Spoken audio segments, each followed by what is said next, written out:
ഇത് പരലോകത്തേക്കുള്ള വിഷയമാണ്, ആരും വാശി തീർക്കുന്ന വിഷയമല്ല. അല്ല, അത് ബോധത്തോടുകൂടിയാണ് പറയുന്നത്. എനിക്ക് ഉസ്താദ് ഒരു സഹായം ചെയ്യണം, ഉസ്താദിന്റെ നമ്പർ ഒന്ന് തരണം, എനിക്ക് ഉസ്താദിനെ നേരിട്ട് കാണണം. എന്നിട്ട് എന്ത് ചെയ്യണം തരാം, ഇത് ആഖിറത്തിലേക്കുള്ള വിഷയമായതുകൊണ്ട് അത് ശരിയാണെന്ന് പ്രമാണം കൊണ്ട് ബോധ്യപ്പെട്ടാൽ ദീനിന്റെ എല്ലാ കാര്യവും ഞാൻ അതിനനുസരിച്ച് ചിട്ടപ്പെടുത്തും, യാതൊരു വാശിയും വൈരാഗ്യമില്ലാതെ.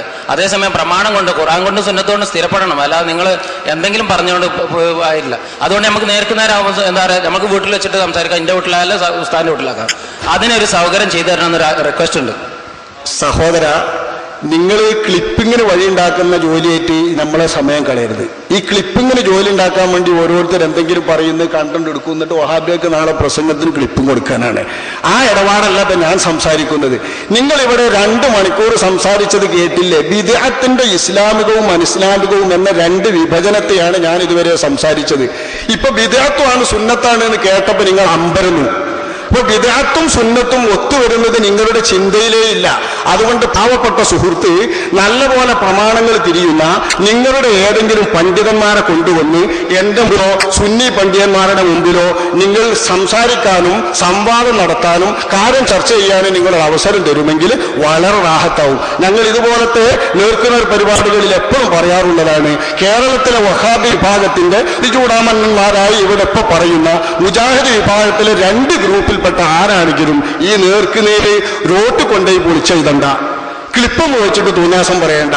നിങ്ങൾക്ക് IDF സംഘടിപ്പിക്കുന്ന ഇതേ IDFന്റെ നേതൃത്വത്തിൽ തന്നെ ഞങ്ങളുമായി സംവദിക്കാം.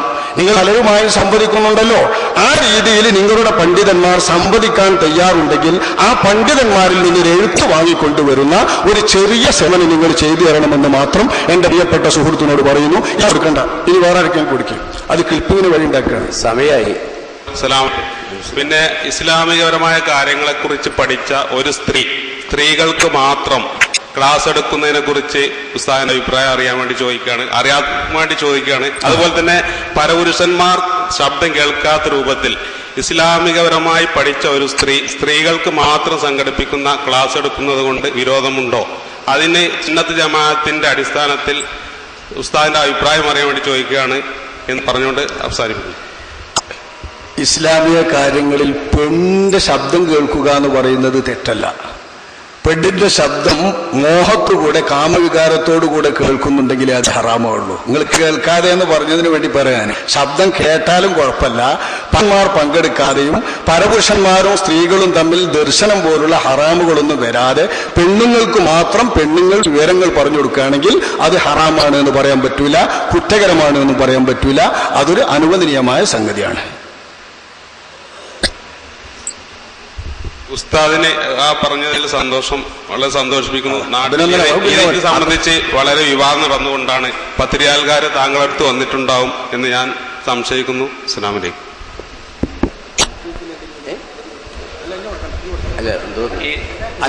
സക്കരിയ സ്വലാഹി വന്നപ്പോ നിങ്ങൾ പറഞ്ഞ മാതിരി ഇമാം ഫാക്കിഹാനി മാലിക്കി മദ്ഹബിലുള്ള പണ്ഡിതനല്ലേ? ഈ ഇമാം ഫാക്കിഹാനിയൊക്കെ പിന്നെ റസൂലുള്ളാഹി സ്വല്ലല്ലാഹു അലൈഹി വസല്ലം തങ്ങൾ ഒരുപാട് മദ്ഹുകളും ഒരുപാട് ഗ്രന്ഥം ഇത് വലിയ മഹാനാണ്. അപ്പൊ ഈ ഇമാം ഫാക്കിഹാനി മാലിക്കി മദ്ഹബുള്ള ഒരു പണ്ഡിതനാകുമ്പോ അദ്ദേഹം മൗലിദിനെ എതിർക്കുമ്പോ എന്തുകൊണ്ട് നിങ്ങൾക്ക് പിന്നെ മാലിക്കി ഫാക്കിഹാനങ്ങൾക്ക് അംഗീകരിച്ചുകൂടാ? രണ്ടാമത്തെ ഒരു ചോദ്യം സക്കരിയ സ്വലാഹി ഇതും ചോദിച്ചോട്ടെ. ഫാക്കിഹാനി എന്നത് ഞാൻ മദ്ഹബിന്റെ വ്യത്യാസം പറയുന്നത് തന്നെ നമ്മുടെ മദ്ഹബും മറ്റു മദ്ഹബുകളും തമ്മിൽ പ്രമാണങ്ങളുമായി വിഷയങ്ങളെ ബന്ധപ്പെടുത്തുന്നതിലും പ്രമാണങ്ങളുമായി സ്വീകരിക്കുന്ന സമീപനങ്ങളിലും വ്യത്യാസമുണ്ട്. നമ്മൾ അനുവദനീയമാണെന്നും പുണ്യമാണെന്നും പറയുന്നത് മറ്റു മദ്ഹബുകാർ ഹറാമാണ് എന്ന് പറയുന്നതുണ്ട്. നമ്മുടെ മദ്ഹബിൽ തന്നെ ചിലർ അനുവദനീയമാണെന്ന് പറയുന്നത്, ചിലർ ഹറാമാണെന്ന് അഭിപ്രായപ്പെടുന്നതുണ്ട്. അത് കർമ്മശാസ്ത്രപരമായ ശാഖാപരമായ ഗവേഷണപരമായ വിഷയങ്ങളിൽ പണ്ഡിതന്മാർ ഗവേഷണം ചെയ്യുന്നതിൽ വരുന്ന അഭിപ്രായ വ്യത്യാസമാണ്. അതിൽ ഫാക്കിഹാനി മൗലിദിനെ സംബന്ധിച്ച് പറഞ്ഞ അഭിപ്രായങ്ങളൊക്കെ തീർത്തും പണ്ഡിതോചിതമല്ലാത്ത ബാലിശവും വളരെ മോശം അഭിപ്രായവുമാണെന്നാണ് ഇമാം സുയൂത്തി വിവരിച്ചത്. അതുകൊണ്ട് അദ്ദേഹം പണ്ഡിതനല്ലെന്ന് വരില്ല. ഏത് പണ്ഡിതനാണെങ്കിലും ബാലിശമായതും തീർത്തും മോശമായ അഭിപ്രായങ്ങൾ വരാം. അത് വലിയ പണ്ഡിതന് വന്നാൽ ജല്ലത്ത് എന്നാ പറയാം, കാല് വഴുതാണ് നമ്മൾ പ്രയോഗിക്കും. ബഹുമാനപ്പെട്ട വീഴ്ച.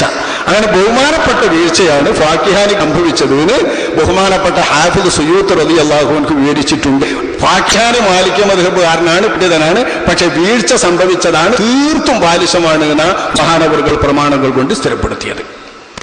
ചിലവ് അത് ഈ ഷിയാക്കൾ ഓരോ അനാവശ്യമായിട്ടുള്ള മൗലൂദ് കെട്ടിച്ചമച്ചപ്പോ അതിനെ ഖണ്ഡിച്ചതാണെന്നും പറയുന്ന ചില ഗ്രന്ഥത്തിൽ അങ്ങനെ ഉണ്ട് തോന്നുന്നുണ്ട്. ശരിയാണോ ഇപ്പൊ ഫാക്കിയാനി? ഷിയാക്കൾ എന്ന് പറയുന്നത് നിസ്കരിക്കും ചെയ്യും 5 വക്ത്. അതുകൊണ്ട് നമുക്ക് നിസ്കരിച്ചുകൂടാന്നില്ലല്ലോ. ഷിയാക്കൾ മൗലൂദ് ഓതും, നമ്മൾ ഓതും. ഷിയാക്കൾ 5 വക്ത് നിസ്കരിക്കും, നമ്മളും നിസ്കരിക്കും. ഷിയാക്കൾ നോമ്പ് വെക്കും, നമ്മളും നോമ്പ് വെക്കും. ഷിയാക്കൾ ചെയ്യുന്ന ഒന്നും നമ്മൾ ചെയ്തുകൂടാണോ? ഇനി ഷിയാക്കൾ തുകം കുറിച്ചത് തന്നെ നമ്മൾ ചെയ്തുകൂടാണോ പറഞ്ഞുകൂടാ. നമ്മളെ പ്രമാണങ്ങൾക്ക് അനുകൂലവും പ്രമാണങ്ങൾക്ക് സ്ഥിരീകരിക്കാൻ പറ്റുന്നതുമാണെങ്കിൽ നമ്മളത് സ്വീകരിക്കും. ഷിയാക്കൾ ചെന്നതും ഷിയാക്കളും നമ്മളും തമ്മിൽ അഭിപ്രായ വ്യത്യാസം. അലി ഇബ്നു അബീ ത്വാലിബാണ് നബി തങ്ങളുടെ ശേഷം ഖലീഫയാകേണ്ടത്. അബൂബക്കർ എന്നവരും ഉമർ എന്നവരും ആ അധികാരം അക്രമപരമായി പിടിച്ചെടുത്തതാണ് എന്ന വിഷയത്തിലാണ്. ബാക്കി കുറെ കാര്യങ്ങളിൽ നമ്മളും അവർ യോജിപ്പുണ്ട്. അപ്പൊ അവർ പ്രവർത്തിച്ചു എന്നുള്ളത് കൊണ്ടോ അവരുണ്ടാക്കിയ മൗലിദ് തന്നെ ഓതി എന്നത് ഉറപ്പല്ല. പണ്ഡിതന്മാർ അവരുടെ വിദണ്ഡവാദങ്ങളിലേക്ക് കൊണ്ടുപോകുന്നത് വല്ലതുമുണ്ടെങ്കിൽ അതൊക്കെ നമ്മുടെ ഇമാമുകൾ വ്യക്തമാക്കി നമ്മളെ പഠിപ്പിച്ചിട്ടുണ്ട്. അത് നമ്മൾ അകപ്പെടുകയുമില്ല, ചതിപ്പെടുകയുമില്ല.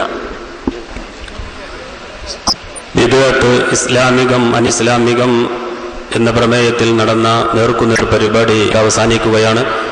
ഈ പരിപാടി വിഷയം അവതരിപ്പിച്ച് ചോദ്യങ്ങൾക്ക് മറുപടി ആദരണീയരായ ഉസ്താദ് അവറുകൾക്കും ഈ പരിപാടി ഉദ്ഘാടനം ചെയ്ത ആദരണീയരായ പാണക്കാട് ആളുകൾക്കും ഈ പരിപാടി നിയന്ത്രിച്ച പ്രസിഡിയം സാദാത്തുക്കൾ ഗുരുനാഥന്മാർ എല്ലാവർക്കും ഈ പരിപാടിയിൽ പങ്കെടുത്ത മുഴുവൻ ആളുകൾക്കും ഇസ്ലാമിക് ദഅവ ഫാക്കൽറ്റിയുടെ പേരിൽ അഗൈതവമായ കൃതജ്ഞത രേഖപ്പെടുത്തിക്കൊണ്ട് ഈ പരിപാടി സമംഗളം അവസാനിച്ചതായി അറിയിക്കുന്നു.